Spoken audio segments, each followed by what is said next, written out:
নমস্কার, নিউজ 18 বাংলায় স্বাগত। প্রিয়াঙ্কা রয়েছি আপনাদের সঙ্গে। জুডিশিয়াল অফিসারের সিদ্ধান্ত উল্টে গেল ট্রাইব্যুনালে। ফরাক্কার কংগ্রেস প্রার্থীকে বৈধ ভোটার ঘোষণা। কংগ্রেস প্রার্থী ফরাক্কার মহতাব শেখ তাকে বৈধ ভোটার ঘোষণা সিদ্ধান্ত জানালো অবসরপ্রাপ্ত প্রধান বিচারপতির ট্রাইব্যুনাল। সুপ্রিম কোর্টের নির্দেশ মতো বিশেষ কেস হিসেবে ট্রাইব্যুনালের শুনানি, আর সেখানেই বৈধ ভোটার ঘোষণা ফরাক্কার কংগ্রেস প্রার্থীকে। আর কি সিদ্ধান্ত ট্রাইব্যুনালের, কি নির্দেশ, সরাসরি রয়েছে অর্ণব আমার সঙ্গে, আরো ডিটেল জানাবে অর্ণব।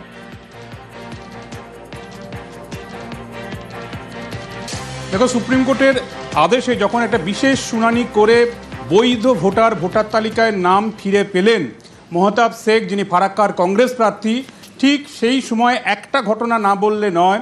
তা হচ্ছে এই যে এখনো পর্যন্ত 10 মার্চ সুপ্রিম কোর্টে অর্ডার, 20 মার্চ ভারতের জাতীয় নির্বাচন কমিশনের বিজ্ঞপ্তি, 19 বিচারপতির ট্রাইব্যুনাল, কিন্তু এখনো পর্যন্ত তারা কোনো পরিকাঠামো তৈরি করতে পারেনি। তাই অবসরপ্রাপ্ত কলকাতা হাইকোর্টের প্রধান বিচারপতি টি.এস. শিবাগ্নাম তার নিজের বাসভবনে সুপ্রিম কোর্টের আদেশকে মানার জন্য এই স্পেশাল হিয়ারিং করেন এবং সেখানে সাকসিড করেছেন কংগ্রেস প্রার্থী। আমার সঙ্গে রয়েছে নির্দেশটা প্রথমে খুব সংক্ষেপে জানতে চাইব। প্রার্থীও রয়েছেন, আমি প্রার্থীর কাছেও যাব। মহতাব শেখ তিনি রয়েছেন, একই সঙ্গে আরও কংগ্রেসের কর্মীবৃন্দ তারাও এখানে রয়েছেন। প্রথমে ফিরদৌস বাবু, আপনার কাছে যাব। কি নির্দেশ দিল আজ ট্রাইব্যুনালে? আজকে ট্রাইব্যুনাল নির্দেশ দিয়েছে রাত্রি 8টার মধ্যে ওনার নাম সাপ্লিমেন্টারি লিস্টে আপলোড করতে হবে। এবং আজকের নির্দেশের সবথেকে গুরুত্বপূর্ণ অংশ বলে আমি মনে করছি সেটা হলো আধার কার্ডকে সাপোর্টিং ডকুমেন্ট হিসেবে গৃহীত করা। তার কারণ এই প্রার্থীর হয়তো সমস্ত ডকুমেন্ট রয়েছে, পাসপোর্ট রয়েছে, তার ড্রাইভিং লাইসেন্স রয়েছে, তার সমস্ত ডকুমেন্ট রয়েছে, প্যান কার্ড রয়েছে। ফলে তার সমস্ত ডকুমেন্ট থাকলেও অনেক সাধারণ মানুষ তার ভোটার কার্ড বা আধার কার্ড ছাড়া অন্য কোনো ডকুমেন্ট নেই। আজকে সুপ্রিম কোর্টের একটি অর্ডারকে কোর্ট করে মহামান্য বিচারপতি নির্দেশ দিয়েছেন, সেটা একটা সাপোর্টিং ডকুমেন্ট হিসেবে, সেটা দেখবেন নির্দেশনামায় বলাও আছে। এই প্রার্থীর তার সন্তান, 3 সন্তান, 3 ছেলে 1 মেয়ে, তাদের বার্থ সার্টিফিকেটে ওনার নাম রয়েছে, 2002 সালের লিস্টে ওনার নাম রয়েছে, ওনার বাবা মা ওনার ভাইদের সকলের নাম রয়েছে। ওনার নাম প্রথমে বেরোয়, তারপর আন্ডার অ্যাডজুডিকেশনের পরে ডিলিট হয়ে যায়। কিন্তু তার পাসপোর্ট রয়েছে, ড্রাইভিং লাইসেন্স রয়েছে, প্যান কার্ড রয়েছে, ভোটার কার্ড রয়েছে, আধার কার্ড রয়েছে, তার সমস্ত ডকুমেন্ট রয়েছে। এত সত্ত্বেও তার নাম ডিলিট হয়ে যায়। কিন্তু ডিলিটের কি কারণ সেটা কোথাও বলা হয়নি এবং ট্রাইব্যুনালও কিন্তু সেটা সম্পর্কে একেবারে কেউ ব্যাখ্যা করতে পারেননি। ফলে কারণটা কি কারণে তার নাম ডিলিট হয়ে গেল কেউ জানে না।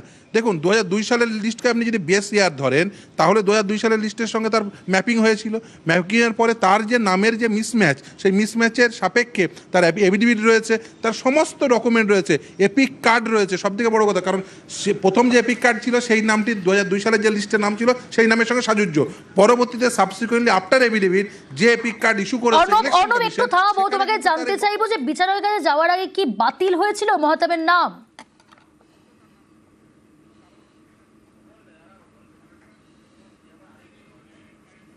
যাওয়ার আগে কি নাম পুরো বাতিল হয়ে গেছিল তালিকা থেকে? ডিলিট, বিয়োজিত তালিকায় তার নাম ছিল।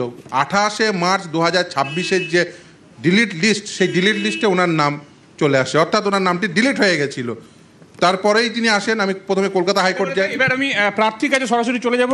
ফারাক্কার কংগ্রেস প্রার্থী মহতাব শেখ রয়েছেন, একই সঙ্গে কংগ্রেস কর্মীরা রয়েছেন। আজকে সুপ্রিম কোর্টের আদেশে আপনার মামলা শুনানি হলো এবং আপনি আপনার পাড়ার যে ভোটার তালিকা সেখানে নিজের নাম দেখতে পাবেন রাত 8টা।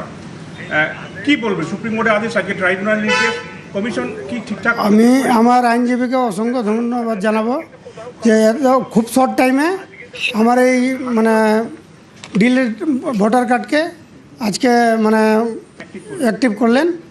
আর সবথেকে বড় ব্যাপার যে আমাদের সবার কাছে ভোটার কার্ড আর আধার কার্ড ছাড়া অন্যান্য ডকুমেন্ট খুব কম থাকে। তো আজকে কমিশন কারণ দেখাতে পারেনি, আপনাকে কেন ভোটার তালিকা থেকে বাদ দিয়েছে কি বলবেন? এখানে বলার কিছু নাই। এখন কী চিন্তা ভাবনা করে বাদ দিলেন এটা ওনারাই বলতে পারবেন। আজকে আমার ভোটার এন্ট্রি হলো, আমি এখানে অনেক বড় খুশি। আর আধার কার্ড যে মান্যতা দিয়ে মনোনয়ন তারা কবে দাখিল করবে? কালকে করব। আজকে কি ফিরে যাবে? আজকে ফিরে যাবো, আমি এখনই চলে। কংগ্রেস হাইকমান্ড আপনার নাম মনোনীত করেছিল, কিন্তু ভোটার তালিকায় নাম নাই বলে এটা কার্যত না দিকে চলে গেছিল, দাঁড়াতে পারবেন কিনা? ফারাক্কায় এই মুহূর্তে আপনি কংগ্রেস প্রার্থী, আর কোনো সংশয় রইল না ট্রাইব্যুনালের রায়। কি বলবেন ফারাক্কাবাসীর উদ্দেশ্যে, কি বলবেন? ফারাক্কাবাসীকে ধন্যবাদ জানাবো। ওনারা আমার অপেক্ষায় প্রায় 15 দিন ধরে হয়ে আছেন, কোনো দলে যাননি, সবাই আমার আশায় দেখছে সবার মুখে একটা আছে যে আপনি ইনশাল্লাহ মানে জিতবেন, আপনার ভোটার কার্ড ইনশাল্লাহ উঠবে, এই ভাষাটা সবার মুখে একটা আছে। ভোটে কি জয়লাভ করতে পারবেন এখানে জয়লাভ করলে? হ্যাঁ ইনশাল্লাহ সবার মুখে ইনশাল্লাহ আছে, আমিও ইনশাল্লাহ 100% জিতার মুখে আছি। এই একটা বিষয় বলুন, কমিশন আপনার নাম বাদ দিলে 2002 আপনার নাম ছিল, কমিশনে কোনো গাফিলতি নেই বলে আপনার মনে হয়? না গাফলতি তো রয়েছে, যিনি দেখেছেন তো ওনারই গাফলতি, মানে এই আরও যিনি দেখেছেন। আর হ্যাঁ আরও। আর সব থেকে বড়ো ব্যাপার আমাদের এক একটা বুথে হয়তো 500টা ভোট আছে, তার মধ্যে দেখা যাচ্ছে 450টাই ডিলিট করে দিচ্ছে। এটা কেন করেছে কমিশন? কেউ জানে না কি কারণটা কি, কিছুই বুঝতে পারে না। এটা হওয়া উচিত না, মানুষ এত কষ্ট করছে। আমি এসআইআর কিছু টিম করেছি কিছু কিছু জায়গায়, আপনি দেখলে মানে চোখ থেকে জল বেরিয়ে যাচ্ছে। আমি কালকে গিয়েছিলাম যেখানে আমি এসআইআর ক্যাম্প বসেছিলাম, সেখানে আমি গিয়ে মানে আমার নিজেরই চোখ থেকে জল বেরিয়ে যাচ্ছে, মানুষ এত কষ্ট করছে। মানে একটা বুথের 80% নামই বাদ প্রায়। হ্যাঁ যেটা যতটা ডিলেটে ছিল। মুসলিম বলে বাদ দিচ্ছে। বেশ, অর্ণব এখান থেকেই জানতে চাইবো, 28শে ফেব্রুয়ারির তালিকায় বাদ ছিল মহতাবের নাম, তাই কি তিনি বলছিলেন নির্বাচন কমিশনের কাছে ধাক্কা?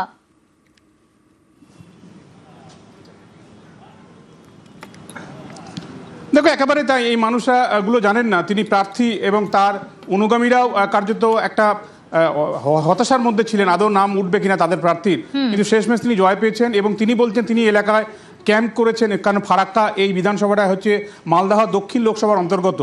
এ রাজ্যের একমাত্র যিনি কংগ্রেস সাংসদ রয়েছেন ঈশা খান চৌধুরীর, তারই নির্বাচন ক্ষেত্রের একটা বিধানসভা হচ্ছে ফারাক্কা, এবং সেই ফারাক্কায় এবার তারা বড়সড় ফাইট দেবেন এইরকম আশা নিয়ে তারা ঝাঁপিয়েছিলেন। কিন্তু এসআইআরের নাম করে যেভাবে খোদ প্রার্থীর নামই এই তালিকা থেকে বাদ হয়ে যায়, তারপর কার্যত তারা ম্রিয়মাণ হয়েছিলেন এবং সুপ্রিম কোর্টের আদেশ এবং যেভাবে আজ ট্রাইব্যুনাল নিজের বাসভবনে তাকে এই বৈধ ভোটারের স্বীকৃতি ফিরিয়ে দিয়েছে তাতে তিনি খুশি, এবং তিনি বলছেন তার নামটা বাদ গেল কী করে তিনি এখনও বুঝতে পারছেন না। এবং এলাকায় এলাকায় মহল্লায় মহল্লায় পাড়ায় পাড়ায় যেভাবে ভোটার লিস্ট থেকে নাম বাদ গেছে, এই পুরো বিষয়টা কি করে কমিশন করলো এটা তাদের মাথাতেও এখনও আসছে না। কাজেই কমিশন কিসের ভিত্তিতে, যেটা বলা হচ্ছে 14ই ফেব্রুয়ারি অফলাইন বা অনলাইনের মধ্যে যা যা ডকুমেন্ট দিয়েছে সেই ডকুমেন্টের উপরই অ্যাডজুডিকেশন করেছে। আরো একটু পরিষ্কার হবো তোমার কাছে, 28শে ফেব্রুয়ারি তালিকায় কি বাদ ছিল মেহতাবের নাম, তাই কি তুমি বলছো এটা নির্বাচন কমিশনের কাছে ধাক্কা?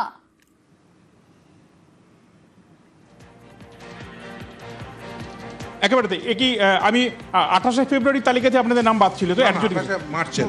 28শে মার্চের, কারণ 28শে ফেব্রুয়ারির তালিকায় আন্ডার অ্যাডজুডিকেশন এসেছিল, 28শে মার্চের তালিকা যেটি বেরোয় সেখানে তার ডিলিট লিস্টে নাম ছিল। একেবারে তাই, তুমি শুনতে পেলে তার আইনজীবী যেটা বললেন, 28শে ফেব্রুয়ারি তার নাম চলে যায় অ্যাডজুডিকেশনে, এরপর অ্যাডজুডিকেশন প্রসেস যেটা করে জুডিশিয়াল অফিসাররা, এবং সেখানে 28শে মার্চ যে সাপ্লিমেন্টারি তালিকা প্রকাশিত হয় সেখানে বিয়োজনের তালিকায়, অর্থাৎ অ্যাডিশনের তালিকায় নয়, নাম অন্তর্ভুক্তি তালিকা নয়, নাম বাদের তালিকা তার নাম আসে, এবং তারপর থেকে সুপ্রিম কোর্টের আদেশ ছুটে যাওয়া, কলকাতা হাইকোর্টে দুটো বেঞ্চ ঘোরা, সুপ্রিম কোর্ট ঘোরা, এবং শেষমেশ আজকে এই ট্রাইব্যুনালের মাধ্যমে নিজের বৈধ ভোটার হিসেবে স্বীকৃতি পাওয়া এবং তালিকায় নাম আসা।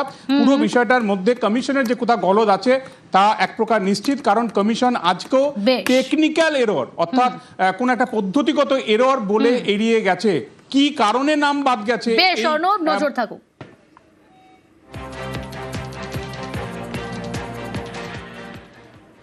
কথা বলেছিলাম এই বিষয়টা বলবো মাত্র জয়প্রকাশ মজুমদারের সঙ্গে, শুনবো কি বললেন।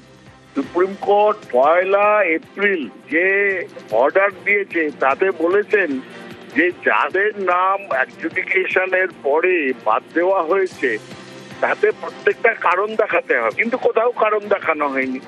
আজকে যখন ইলেকশন ঘাড়ের ওপরে ভোটার লিস্ট ফাইনাল করার পর্যায়ে তখন দেখা যাচ্ছে কোনো কারণই নেই।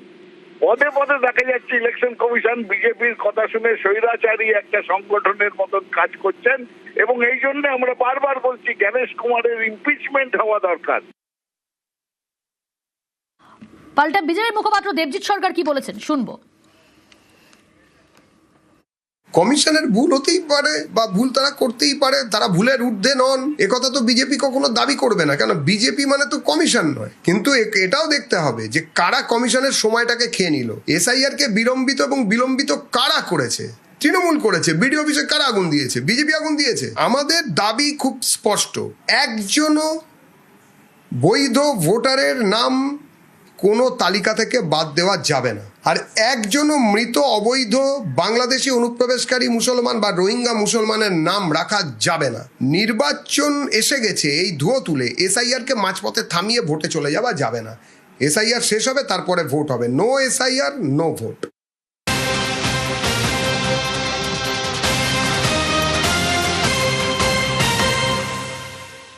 নাম বাদ পড়াদের ভোটাধিকার আদৌ মিলবে?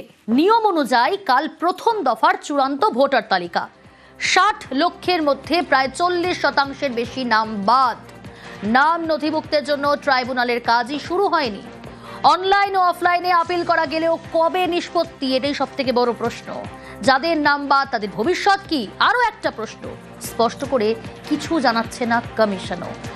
কবে এর উত্তর মিলবে, কবে নিষ্পত্তি, আরো ডিটেল জানবো কি কমিশন সূত্রে খবর পাওয়া যাচ্ছে। প্রীতি রয়েছে আমার সঙ্গে। প্রীতি, দেখো, নিয়ম অনুযায়ী যেদিনকার ফাইনাল নমিনেশনের দিন থাকে, অর্থাৎ আগামীকাল প্রথম দফার ক্ষেত্রেই ফাইনাল দিন, সেখানে কিন্তু চূড়ান্ত যে তালিকাটা ফিক্স হয়ে যায় এবং যে তালিকা রয়েছে সে তালিকা ফ্রিজ হয়ে যায়।